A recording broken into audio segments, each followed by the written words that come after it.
बनी इसराइल का मुतालबा बादशाह मुकर्रर करने का, क्या ये दुरुस्त मालूम नहीं होता कि इसके नतीजे में सैयदना दाऊद और सैयदना सुलेमान के अदवार में बड़ा अरूज इनको हासिल हुआ? लेकिन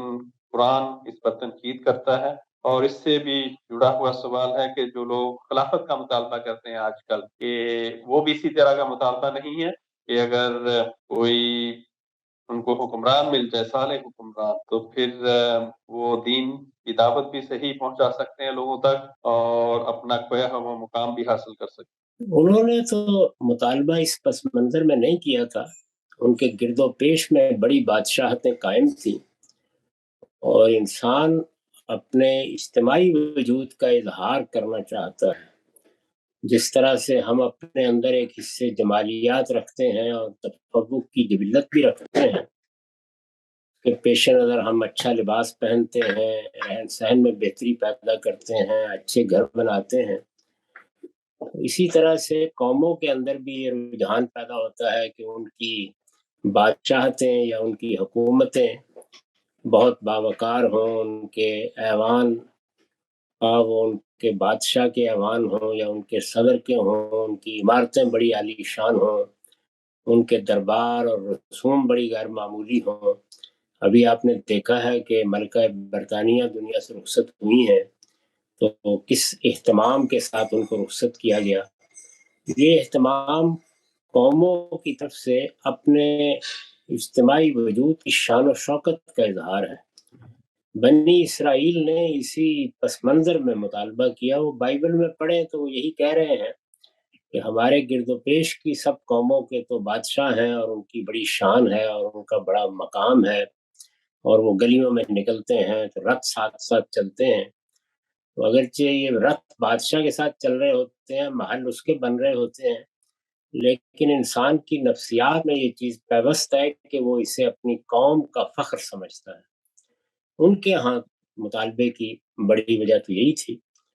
और बाद के ज़मानों में भी बादशाहत के मकबूल होने की बड़ी वजह यही है। यानी इंसानी नफ्सियात में ये चीज़ मौजूद है। दूसरा ये है कि इंसान चूँकि एक माँ-बाप की आगोश में पैदा हुआ है, तो इस तरह वो हमेशा एक साया-ए-शफ़क़त चाहता है। ये एहसास भी जितना बादशाहत से तस्कीन पाता है, ये किसी और चीज़ से नहीं पाता। बिल्कुल यही लगता है कि जैसे आपकी कोई माँ या आपका बाप है इस वक़्त जो कौमी सतह पर आपके लिए एक साया बन गया है। हमें भी देखिए हम कायद-ए-आज़म के बारे में बाबा-ए-कौम या इस तरह की ताबीरें इख्तियार करते हैं। तो जैसे इंसान अपने आप को माँ-बाप ना हो तो यतीम महसूस करता है अपनी नफ्सियात में, इसी तरह का मामला कौमों की नफ्सियात का भी है। उसमें लाज़िमन कुछ शख्सियात ऐसी पैदा कर ली जाती हैं, वो हमने भी की हैं और हर जगह की जाती हैं, जो इस तरह नुमाइंदा बन जाएँ या ऐसी शफ़क़त बन जाएँ या ऐसा इज़हार बन जाएँ कि जिससे एक बाप और बेटों के ताल्लुक का एहसास भी हो या माँ और बेटों के ताल्लुक का एहसास और उसके साथ शान और शौकत का ज़हूर भी हो। तो ये मुख्तलिफ नफ्सियाती असबाब हैं जिनकी वजह से बादशाहत को लोग पसंद करते रहे हैं और मेरे ख़्याल में अब भी पसंद करते हैं। यानी बादशाहत ही हकीकत में इंसानों को ये नफ्सियाती तस्कीन फ़राहम करती है और कर सकती है। ये हमारे जैसे निज़ाम में जो सदर बना दिए जाते हैं, उसको उस्ताद इमाम ने कहा था कि ये जो पार्लिमानी निज़ाम का एक गुड्डा है, तो ये गुड्डे ही होते हैं, इनकी कोई हैसियत नहीं होती, ना ये कौम की उस तरह नुमाइंदगी कर पाते हैं, ना कौम को वो एहसास दे पाते हैं, ना एक गैर जानिबदार शख्सियत के तौर पर पूरी कौम के लिए साया-ए-आतिफ़त बनते हैं, इनमें वो सलाहियत ही नहीं होती। तो ये ख़्याल किया था लोगों ने कि पार्लिमानी निज़ाम बनाते वक़्त इस तरह का एक सदर बना दिया जाए तो शायद उसका इज़ाला हो जाए, लेकिन ना नफ्सियाती सतह पर होता है, ना सियासी सतह पर होता है और बादशाह जो किरदार अदा करता है इंग्लिस्तान में मिसाल के तौर पर या यहाँ-यहाँ यूरोप के 12-14 मुल्कों में बादशाह आते हैं, वो किरदार भी नहीं अदा कर सकता। आम तौर पर लोग इस पस मंज़र में इससे तस्कीन पाते हैं और फिर अगर बादशाहत उस तरह की हो जैसी बनी इसराइल में थी या जैसी इस वक़्त सऊदी अरब में है या जैसी इमारात में है, تو یہ بادشاہت بڑی ترقی اور استحکام کا باعث بھی بن جاتی ہے، اور اگر کسی قوم کا کوئی نظری وجود ہو تو اس کی حفاظت بھی کرتی ہے، جیسے کہ ابھی آپ نے دیکھا کہ ملکہ برطانیہ وہ ڈیفینڈر آف دا فیتھ سمجھی جاتی ہے۔ تو سعودی عرب میں بھی جب یہ تحریک اٹھی تھی کہ بادشاہت کو ختم کر دیا جائے، تو اس کے جواب میں شاہ فیصل کے زمانے میں انہوں نے یہی کہا تھا کہ پھر یہاں اسلامی روایت کی ایسی حفاظت نہیں ہو سکے گی، وہ جمہوریت میں اس طرح نہیں ہو سکتی۔ تو یہ متعدد وجوہ ہیں جن کی وجہ سے لوگ پسند بھی کرتے ہیں، اور آپ دیکھتے بھی ہیں کہ اس سے جو سیاسی استحکام حاصل ہوتا ہے اس میں اگر بہت غربت نہ ہو، اچھے وسائل ہو، تو ترقی بھی بہت ہو جاتی ہے۔ تو یہ مثبت پہلو ہے بادشاہ۔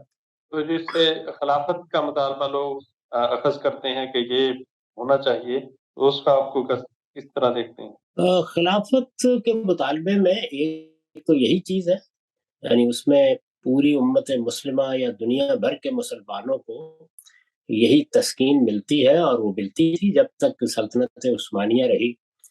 آپ شبلی کے دورے کی داستان پڑھیں یا مختلف جگہوں سے جو لوگ جاتے تھے تو ان کے لیے یہ بڑا غیر معمولی تجربہ ہوتا تھا کہ گویا وہ پوری امت کے باپ کے پاس جا رہے ہیں یا مل رہے ہیں۔ اسی طرح مختلف علاقوں سے بھی جب لوگ اپنے سلاطین سے تنگ آتے تھے تو وہاں جا کے پناہ بھی لے لیتے تھے۔ تو یہ چیز اس پہلو سے لوگوں کے سامنے رہتی ہے۔ دوسری چیز یہ ہے کہ ہمارے ہاں عام طور پر یہ خیال کیا جاتا ہے کہ یہ طریقہ کہ سب لوگوں کو رائے دینے کے لیے کہا جائے اور وہ رائے دیں، اس میں کیا رائے دینی ہے اور کیا نہیں دینی، یہ تو جاہل عوام کے سپرد اپنی تقدیر کر دینا ہے، جس کو اقبال نے بھی نظم کیا کہ اس راز کو ایک لرد فرنگی نے کیا فاش، ہر چند کے دانا اسے تولا نہیں کرتے، جمہوریت ایک طرز حکومت ہے کہ جس میں بندوں کو گنا کرتے ہیں تولا نہیں کرتے۔ تو یہ سب تنقید رہی ہے اس کے اوپر، چنانچہ لوگ یہ سمجھتے ہیں کہ یہ اصل میں ایک خاندان یا ایک طبقے کے درمیان شورا سے نظام چلے تو وہ زیادہ وقی ہوگا۔ ہمارا مذہبی طبقہ بھی یہی رائے رکھتا ہے، چنانچہ جب اس کو موقع ملا ہے تو اس نے طالبان کی صورت میں اسی کا اظہار بھی کیا ہے۔